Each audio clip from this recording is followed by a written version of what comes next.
Hi all, welcome to civilians. നമ്മളിന്ന് കാണാൻ പോകുന്നത് പുതിയൊരു വീഡിയോ ആണ്. How to apply for GATE 2025 എന്ന വീഡിയോ ആണ് നമ്മളിന്ന് കാണാൻ പോകുന്നത്. ഒട്ടുമിക്ക പേരും നമ്മളോട് ചോദിച്ചൊരു ഡൗട്ടാണ് എങ്ങനെയാണ് ഗേറ്റ് അപ്ലൈ ചെയ്യുക എന്നാണ്. അപ്പോൾ നമുക്കറിയാം ഇതിൻ്റെ ലാസ്റ്റ് ഡേറ്റ് ഈ മാസം 26 നമുക്ക് നോക്കാം എങ്ങനെയാണ് അപ്ലൈ ചെയ്യുന്നത്. അപ്പോൾ ഇത് നമ്മുടെ IIT റൂർക്കിയുടെ ഒഫീഷ്യൽ വെബ്സൈറ്റ് ആണ്. അപ്പോൾ IIT റൂർക്കിയാണ് ഈ പ്രാവശ്യത്തെ ഗേറ്റ് കണ്ടക്ട് ചെയ്യുന്നത്. അപ്പോൾ നമുക്ക് നോക്കാം.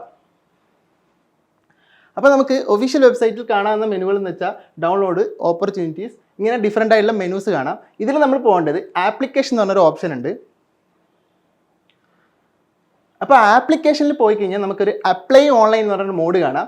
അപ്പോൾ അപ്ലൈ ഓൺലൈൻ എന്നൊരു മോഡ് കൊടുത്തു കഴിഞ്ഞാൽ നമുക്ക് കാണാം ലോഗിൻ ഉണ്ട്. താഴോട്ട് പോയി കഴിഞ്ഞാൽ ലോഗിൻ ഉണ്ട്. പിന്നെ താഴോട്ട് പോയി കഴിഞ്ഞാൽ രജിസ്റ്റർ ഇയർ എന്ന് പറഞ്ഞൊരു ഓപ്ഷനും കാണാം, അതായത് രജിസ്റ്റർ ഇയർ. അപ്പോൾ നമ്മൾ പുതിയൊരു സ്റ്റുഡൻ്റ് ആയതുകൊണ്ട് പുതിയൊരു സ്റ്റുഡൻ്റ് ആണെങ്കിൽ രജിസ്റ്റർ ഇയർ കൊടുക്കുക, അല്ലെങ്കിൽ ഓൾറെഡി രജിസ്റ്റർ ചെയ്ത ഒരാളാണെങ്കിൽ ലോഗിന് കൊടുക്കുക. അപ്പോൾ ഇവിടെ രജിസ്റ്റർ ഇയർ എന്ന് പറഞ്ഞൊരു ഓപ്ഷൻ ക്ലിക്ക് ചെയ്തു. പിന്നെ ഉള്ളത് നെയിമാണ്, നമ്മളെ first name, middle name, sir name. അപ്പോൾ ഇതൊക്കെ നമുക്ക് തന്നെ അറിയാം. ഇപ്പോൾ എൻ്റെ പേര് അക്ഷയ് ആണെങ്കിൽ അക്ഷയ് ഫസ്റ്റ് നെയിമായിട്ട് കൊടുക്കുക. പിന്നെ ഇനീഷ്യൽ ഉണ്ടെങ്കിൽ സർ നെയിമായിട്ട് കൊടുക്കുക. ഇനി മിഡിൽ നെയിം എന്തെങ്കിലും ഉണ്ടെങ്കിൽ അതും കൊടുക്കുക. പിന്നെ നമ്മളൊരു കാര്യം ഓർക്കേണ്ടത്, നമുക്ക് എങ്ങനെയാണോ നമ്മളെ പേര് റെക്കോർഡ്സ് ഉള്ളത്, അതായത് നമ്മളെ SLC ആയാലും +2 ആയാലും അല്ലെങ്കിൽ ആധാർ ആയാലും എങ്ങനെയാണോ നമ്മുടെ പേര് കറക്റ്റായിട്ടുള്ളത് അതേ രീതിയിൽ തന്നെ കൊടുക്കാൻ ശ്രദ്ധിക്കുക. ഏതെങ്കിലും വശം നമുക്ക് വെരിഫിക്കേഷൻ ചെയ്യുന്ന സമയത്ത് എന്തെങ്കിലും ബുദ്ധിമുട്ടുണ്ടാവും നമ്മളിവിടെ ആ ഒരു റെക്കോർഡ്സിലല്ലാത്ത രീതിയിൽ പേര് കൊടുത്തു കഴിഞ്ഞാൽ. അപ്പോൾ നമ്മളുടെ നെയിം ഓഫ് കാൻഡിഡേറ്റ് കൊടുത്തിട്ട് കൺഫർമേഷൻ എന്ന് പറഞ്ഞൊരു ഓപ്ഷൻ ഉണ്ട്. അപ്പോൾ കൺഫർമേഷൻ ചെയ്യുക. അപ്പോൾ കൺഫർമേഷൻ ചെയ്യുമ്പോൾ നമ്മളിവിടെ കണ്ടിന്യൂ എന്ന് പറഞ്ഞൊരു ഓപ്ഷൻ വരും. അപ്പോൾ അത് നമ്മൾ കൊടുത്തിട്ട് കണ്ടിന്യൂ ചെയ്യുക. അപ്പോൾ നമ്മളിവിടെ കണ്ടിന്യൂ ഓപ്ഷൻ കൊടുത്തു കഴിഞ്ഞാൽ പിന്നെ നമുക്ക് രജിസ്ട്രേഷനിൽ നമ്മൾ ചെയ്യേണ്ടത് മെയിൽ ID യും നമ്മുടെ മൊബൈൽ നമ്പറും വെരിഫൈ ചെയ്യുക എന്നതാണ്. അപ്പോൾ നമ്മളിവിടെ മെയിൽ ID അടിക്കുക, മെയിൽ ID കൊടുക്കുക. നമ്മൾ ഏതാണ് യൂസ് ചെയ്യുന്ന ഫോണാണോ ലാപ്പാണോ അതിലുള്ള നമ്മൾ ലോഗിൻ ചെയ്യുന്ന ആ ഒരു മെയിൽ ID തന്നെ കൊടുക്കുക. പിന്നെ നമ്മളുടെ മൊബൈൽ നമ്പറും കൊടുക്കുക. അപ്പോൾ അത് നമ്മൾ കൺഫർമേഷൻ ചെയ്യുകയും ചെയ്യാൻ വേണം, അതും തെറ്റിപ്പോകാൻ പാടില്ല. ഇപ്പോൾ മൊബൈൽ നമ്പറും ഇമെയിൽ ID നമ്മളിവിടെ കൺഫേം ചെയ്യുക. അപ്പോൾ അത് ചെയ്ത് കഴിഞ്ഞാൽ നമ്മുടെ നാഷണാലിറ്റി ഇവിടെ ചോദിക്കുന്നുണ്ട്. അത് കഴിഞ്ഞ് കഴിഞ്ഞാൽ മൊബൈൽ നമ്പറും ചോദിക്കുന്നുണ്ട്. പിന്നെ നമ്മൾ കൺഫർമേഷൻ ചെയ്യുക. അപ്പോൾ നമ്മളിവിടെ ലോഗിൻ ID ചെയ്യുന്ന സമയത്ത് നമ്മൾ കൊടുക്കുന്ന മെയിൽ ID ആയിരിക്കും നമ്മുടെ യൂസർ നെയിം. പിന്നെ നമുക്കൊരു പാസ്വേഡ് ഉണ്ടാവില്ലേ, ആ പാസ്വേഡ് നമ്മളൊരു സ്ട്രോങ് ആയിട്ടുള്ള ഒരു പാസ്വേഡ് തന്നെ ഇവിടെ കൊടുക്കുക. അപ്പോൾ നമ്മൾ കൊടുക്കുന്ന പാസ്വേഡിനനുസരിച്ച് ഇവിടെ വീക്ക് ആണോ സ്ട്രോങ് ആണോ എന്നും നമുക്കിവിടെ കാണാൻ പറ്റും. അപ്പോൾ നമ്മൾ നല്ലൊരു സ്ട്രോങ് ആയിട്ടുള്ള പാസ്വേഡ് തന്നെ ഇവിടെ പ്രൊവൈഡ് ചെയ്യുക. അത് കഴിഞ്ഞിട്ട് ഒരു ക്യാപ്ച ഉണ്ടാവും. ക്യാപ്ച മീൻസ് സിമ്പിൾ ക്യാപ്ച ആയിരിക്കും. അത് ഇവിടെ ടൈപ്പ് ചെയ്തിട്ട് രജിസ്റ്റർ എന്ന് പറഞ്ഞൊരു ഓപ്ഷനിൽ കൊടുക്കുക. അപ്പോൾ രജിസ്ട്രേഷൻ ഒന്നുകൂടെ നമുക്ക് ഇവിടെ കൺഫർമേഷൻ കൊടുക്കാം. അപ്പോൾ നമുക്ക് രജിസ്ട്രേഷൻ ഫസ്റ്റ് ഇനീഷ്യൽ സ്റ്റെപ്പ് ആയിനോ എന്ന് അറിയാൻ വേണ്ടിയിട്ട് നമ്മളെ രജിസ്റ്റർ ചെയ്ത മൊബൈൽ നമ്പറിലേക്കും ഇമെയിൽ ID-യിലേക്കും ഒരു മെസ്സേജ് വരും, നമ്മൾ രജിസ്ട്രേഷൻ ഇനീഷ്യൽ രജിസ്ട്രേഷൻ പ്രോസസ്സ് ആയെന്ന്. എന്നിട്ട് ഇവിടെ കണ്ടിന്യൂ കൊടുക്കുക. അപ്പോൾ കണ്ടിന്യൂ കൊടുത്തു കഴിഞ്ഞാൽ നമുക്ക് പുതിയൊരു ലോഗോ വരും. അപ്പോൾ ആ ലോഗോയിൽ നമ്മൾ ഓൾറെഡി നമുക്കൊരു യൂസർ നെയിം കിട്ടി, ഒരു പാസ്വേഡും കിട്ടി. അതടിച്ചിട്ട് നമ്മൾ എന്ത് ചെയ്യുക, ലോഗിൻ ചെയ്യുക. അപ്പോൾ ലോഗിൻ ചെയ്യുമ്പോൾ ഇവിടെ ഒരു ക്യാപ്ച ചോദിക്കുന്നുണ്ട്. ആ ക്യാപ്ചയും ഇവിടെ അടിച്ചു കഴിഞ്ഞിട്ട് ലോഗിൻ കൊടുക്കുക. ഇതൊക്കെ നമ്മുടെ ബേസിക് പ്രോസസ്സ് തന്നെയാണ്. അപ്പോൾ ഇമെയിൽ അഡ്രസ്സ് അടിക്കുക, പിന്നെ പാസ്വേഡ് അടിക്കുക. ഇവിടെ ഇമെയിൽ അഡ്രസ്സിന് പകരം നമുക്ക് മെസ്സേജ് വന്ന എൻറോൾമെൻറ്റ് ID യും അടിക്കാം, രണ്ടും അടിക്കാം, ഓറാണ്. എന്നിട്ട് നമുക്ക് ലോഗിൻ കൊടുക്കുക, ക്യാപ്ച അടിച്ചിട്ട് ലോഗിൻ കൊടുക്കുക. അപ്പോൾ അത് കഴിഞ്ഞ് കഴിഞ്ഞാൽ ഇവിടെ ഒരു ഡിക്ലറേഷൻ ടിക്ക് ഇടാൻ കൊടുക്കും. അത് ടിക്ക് ഇടുക, എന്നിട്ട് സ്റ്റാർട്ട് ഫില്ലിങ് കൊടുക്കുക. അപ്പോൾ നമ്മളെ അടുത്ത സ്റ്റേജിലേക്ക് പോകുക. നമ്മൾ ഇനീഷ്യൽ സ്റ്റേജ് ഓഫ് രജിസ്ട്രേഷൻ മാത്രമാണ് ചെയ്തത്, ഇനിയും കുറച്ച് സ്റ്റേജസ് ഉണ്ട്.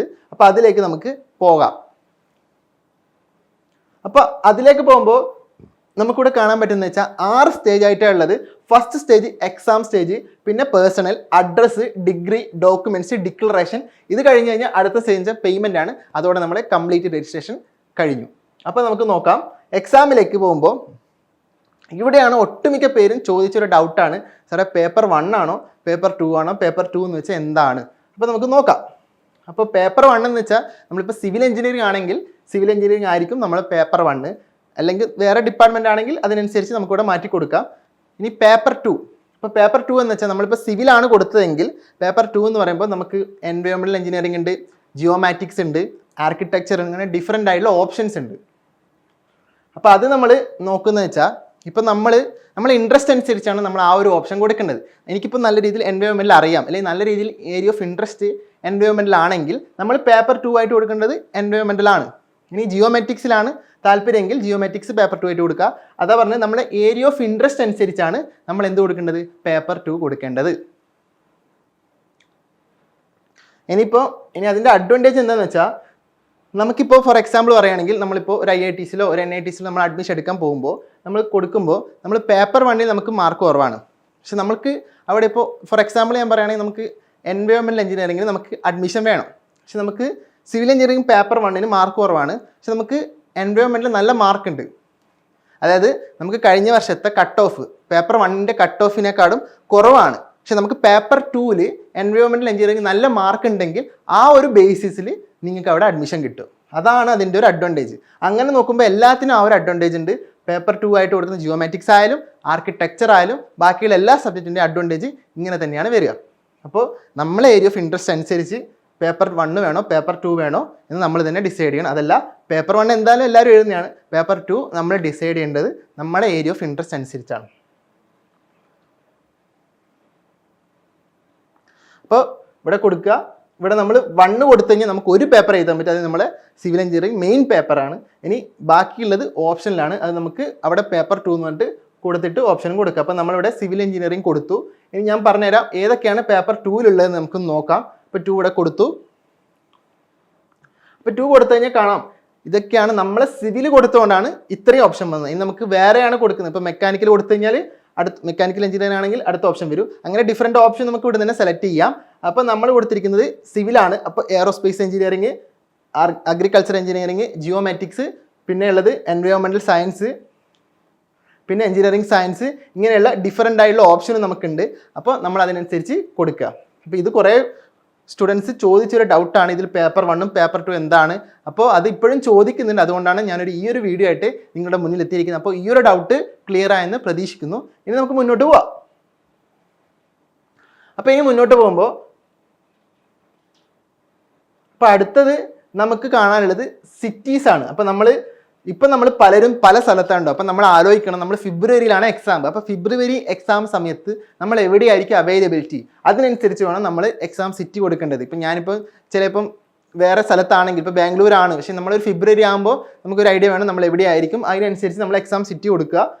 ഞാനിപ്പോൾ കൊടുത്തിരിക്കുന്നത് തിരുവനന്തപുരമാണ് ഫസ്റ്റ് സിറ്റി, സെക്കൻഡ് സിറ്റി കൊല്ലം, തേർഡ് സിറ്റി അതിനടുത്തുള്ളൊരു സിറ്റിയാണ് കൊടുത്തേക്കുന്നത്.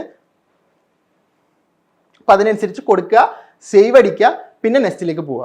അപ്പോൾ ഇത്രയാണ്, വളരെ സിമ്പിളാണ് ഈ ഒരു സ്റ്റെപ്പ്. ഇപ്പോൾ എല്ലാവർക്കും മനസ്സിലായെന്ന് പ്രതീക്ഷിക്കുന്നു. അപ്പോൾ സേവ് അടിച്ച് നെക്സ്റ്റ് അടിച്ച് കഴിഞ്ഞാൽ അടുത്ത സ്റ്റേജിലേക്ക് പോകും, അതാണ് പേഴ്സണൽ. അപ്പോൾ പേഴ്സണലിൽ നമുക്ക് എന്തൊക്കെയായിരിക്കും, എല്ലാം നമ്മുടെ ബേസിക് ആയുള്ള ഡീറ്റെയിൽസ് ആണ്. നമ്മുടെ പേരടിക്കുക, അത് കഴിഞ്ഞ് കഴിഞ്ഞാൽ ഇമെയിൽ അഡ്രസ്സ് വെരിഫൈ ചെയ്യുക. പിന്നത്തെ സ്റ്റെപ്പ് എന്ന് വെച്ചാൽ നമ്മുടെ മൊബൈൽ നമ്പർ വെരിഫൈ ചെയ്യുക. അപ്പോൾ ഇങ്ങനെ വെരിഫൈ ചെയ്യുമ്പോൾ നമ്മളിപ്പോൾ രജിസ്റ്റർ ചെയ്ത മെയിൽ ID മൊബൈൽ നമ്പറിലേക്ക് ഒരു OTP പോവും. അത് നമ്മളൊന്ന് കൺഫർമേഷൻ കൊടുത്താൽ മതി. ഇതൊക്കെ നമ്മുടെ ബേസിക് കാര്യം തന്നെയാണ്. എന്തെങ്കിലും ഡൗട്ട് ഉണ്ടെങ്കിൽ ചോദിക്കുക.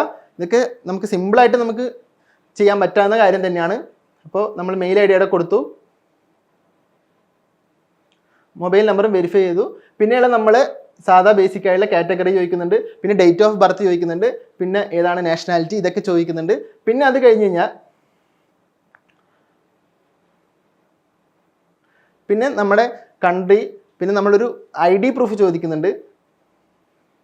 ID പ്രൂഫ് നമുക്ക് ഏതാണോ നമ്മളെ കയ്യിലുള്ള ID പ്രൂഫ്, അതായത് ഇപ്പോൾ വോട്ടർ ID ആണോ, അല്ലെങ്കിൽ ആധാർ ID ആണോ, അല്ലെങ്കിൽ ലൈസൻസ് ആണോ, ഏതാണെന്ന് വെച്ചാൽ നമ്മൾ കൊടുക്കുക. അതിന് നമ്പറും കൊടുക്കാൻ പറയുന്നുണ്ട്, അതും കൊടുക്കുക.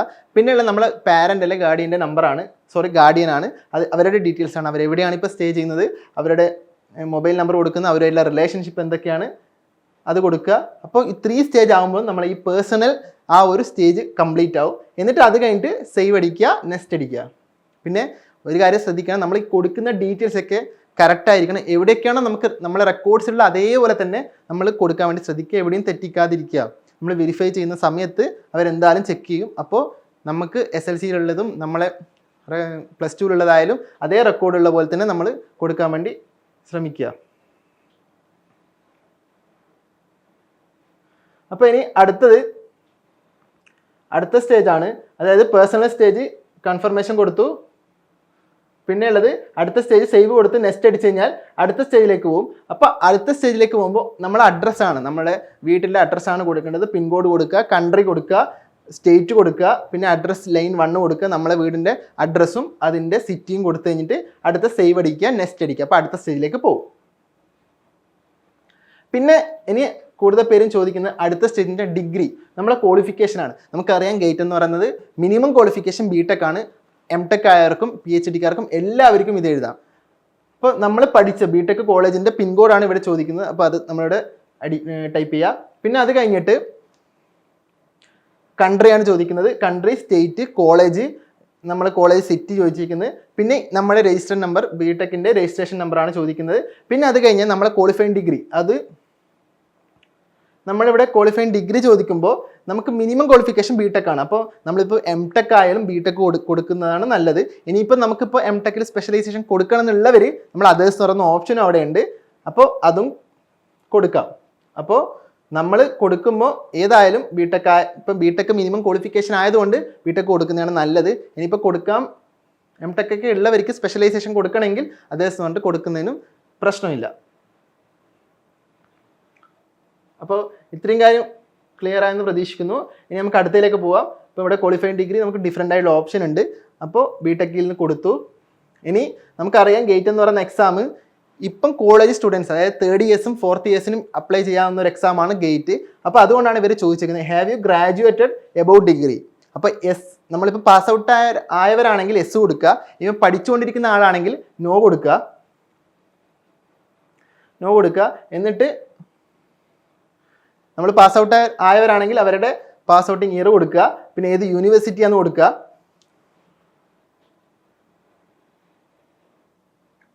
പിന്നെ നമ്മളെ കോളേജ് നെയിം കൊടുക്കുക.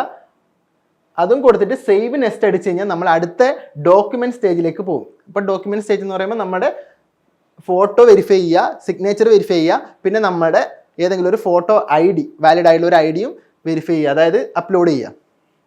അപ്പോൾ ഇവിടെ നമ്മൾ ഫോട്ടോ അപ്ലോഡ് ചെയ്യുമ്പോൾ ഇവിടെ പറഞ്ഞിട്ടുണ്ട് നമ്മുടെ സൈസ്. ഇപ്പോൾ ഇവിടെ സ്പെസിഫൈ ചെയ്തതുകൊണ്ട് നമ്മൾ ഈ സൈസിൽ തന്നെ നമ്മൾ ഇതിലേക്ക് നമ്മുടെ ഈ ഫോട്ടോനെ മാറ്റി, അതായത് ബിറ്റ്വീൻ 5 KB ആൻഡ് 600 KB എന്നാണ് ഇവിടെ പറഞ്ഞിട്ടുള്ളത്. അപ്പോൾ ഇതിൽ തന്നെ നമ്മുടെ ഫോട്ടോൻ്റെ സൈസ് നമ്മൾ നോക്കുക, ശ്രദ്ധിക്കുക, അല്ലെങ്കിൽ നമുക്ക് എറർ വരും. അതേപോലെ തന്നെ സിഗ്നേച്ചറും ഇതേ സൈസ് തന്നെ ആവണം. ഇവിടെ പറഞ്ഞിട്ടുണ്ട് സിഗ്നേച്ചറിൻ്റെ സൈസ് 3 KB ആൻഡ് 300 KB ഉള്ളിലായിരിക്കണം ആ ഫയൽ. പിന്നെ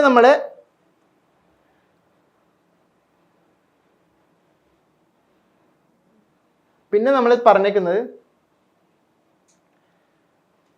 വാലിഡ് ആയിട്ടുള്ള ഫോട്ടോ ID അപ്ലോഡ് ചെയ്യാനാണ്. അതും നമുക്ക് നമ്മളെ ഫോണിലെടുത്തിട്ട് നമുക്ക് PDF ആയിട്ട് അപ്ലോഡ് ചെയ്യാം. പക്ഷേ സൈസ് പറഞ്ഞേക്കുന്നത് 10 KB ഇൻറ്റു 600 KB ആണ്. നിങ്ങളിപ്പോൾ ഫോട്ടോ, നിങ്ങൾ ഫോർ എക്സാമ്പിൾ പറയുകയാണെങ്കിൽ നമുക്കിപ്പോൾ ഫോട്ടോ നമുക്ക് 1 MB ഉള്ള ഫോട്ടോ ആണ്, അത് നമുക്ക് കംപ്രസ് ചെയ്തിട്ട് ഇതിൻ്റെ ഉള്ളിലാക്കാം. എല്ലാ സാധനവും നമുക്ക് കംപ്രസ് ചെയ്യാം. ഇപ്പോൾ നമ്മൾ കുറവാണെങ്കിൽ എൻലാർജ് ചെയ്യാം. ആ ഓപ്ഷനൊക്കെ നമുക്ക് ഡയറക്റ്റായിട്ട് നമുക്ക് ക്രോമിൽ തന്നെ ചെയ്യാൻ പറ്റും. അപ്പോൾ അതൊക്കെ നമ്മൾ നോക്കി ചെയ്യുക. എന്തെങ്കിലും ഡൗട്ട് ഉണ്ടെങ്കിൽ നിങ്ങൾക്ക് ചോദിക്കാം. ഇനി അടുത്ത ക്വസ്റ്റ്യൻ വെച്ചാൽ എങ്ങനെയാണ് നമ്മൾ ഈ 2025 ഗേറ്റിനെ പറ്റി അറിഞ്ഞതെന്നാണ്. അപ്പോൾ അത് നമ്മൾ നോക്കുമ്പോൾ ഡിഫറെൻ്റ് ആയിട്ടുള്ള പ്ലാറ്റ്ഫോം ഉണ്ട്. ഏതൊക്കെയാണ്? ഇൻസ്റ്റയാണോ, ഫേസ്ബുക്ക് ആണോ? അപ്പോൾ അത് നമ്മൾ കറക്റ്റായിട്ട് നോക്കി കൊടുക്കുക. ഇനി അതേഴ്സ് ഉണ്ടെങ്കിൽ അതേഴ്സ് എന്ന് പറഞ്ഞൊരു ഓപ്ഷൻ ഉണ്ട്. അപ്പോൾ എങ്ങനെയാണ് നിങ്ങൾ അറിഞ്ഞതെന്നും കൂടി പറയാം. അതും കഴിഞ്ഞ് കഴിഞ്ഞാൽ പിന്നെ നമുക്ക് സേവ് കൊടുത്തു കഴിഞ്ഞാൽ നെക്സ്റ്റ് കൊടുത്തു കഴിഞ്ഞാൽ നമുക്ക് അടുത്ത ഡിക്ലറേഷൻ സ്റ്റേറ്റ്മെൻ്റ് ആണ്. നമുക്ക് ഇതുവരെ എന്തെങ്കിലും എഡിറ്റ് ഉണ്ടോ, എന്തെങ്കിലും നമ്മൾ ഒന്നുകൂടി നമുക്ക് നോക്കാം. എവിടെയെങ്കിലും നമുക്ക് എന്തെങ്കിലും ഒരു പ്രശ്നം ഉണ്ടെങ്കിൽ നമുക്ക് ഡിക്ലറേഷൻ നമുക്ക് അവിടുന്ന് മാറ്റാം. ഇനി പ്രശ്നമൊന്നും ഇല്ലെങ്കിൽ നമ്മളവിടെ ടിക്കറ്റ് കഴിഞ്ഞിട്ട് നമുക്ക് കണ്ടിന്യൂ കൊടുത്ത് നമ്മളെ രജിസ്ട്രേഷൻ കംപ്ലീറ്റ് ആയി. ഇനി അടുത്ത സ്റ്റേജ് എന്ന് വെച്ചാൽ നമുക്ക് പേയ്മെൻറ്റ് സ്റ്റേജാണ്. അപ്പോൾ പേയ്മെൻറ്റ് സ്റ്റേജിൽ നമുക്ക് ഏത് മോഡിൽ നമുക്ക് പേയ്മെൻറ്റ് ചെയ്യാം. UPI ID വെച്ച് ചെയ്യാം, അല്ലെങ്കിൽ നമ്മൾ കാർഡ് വെച്ചിട്ട് ചെയ്യാം. അത് നമുക്ക് ഡിഫറെൻ്റ് ആയിട്ടുള്ള ഓപ്ഷൻ ഉണ്ട്. അപ്പോൾ അതും കൂടി കഴിയുമ്പോഴത്തേക്ക് നമ്മുടെ രജിസ്ട്രേഷൻ കംപ്ലീറ്റ് ആയി. അപ്പോൾ ഇത്രയേ ഉള്ളൂ. അപ്പോൾ പേയ്മെൻറ്റ് കൂടി കഴിയുമ്പോഴത്തേക്ക് നമ്മുടെ രജിസ്ട്രേഷൻ കംപ്ലീറ്റ് ആയി. നമുക്കൊരു മെസ്സേജ് വരും, നോട്ടിഫിക്കേഷനൊക്കെ വരും. അപ്പോൾ ഇത് വളരെ സിമ്പിളായിട്ടുള്ള പ്രോസസ്സാണ്. അപ്പോൾ എല്ലാവരും ഈ ഒരു വീഡിയോ റെഫർ ചെയ്തിട്ട് രജിസ്റ്റർ ചെയ്യുക.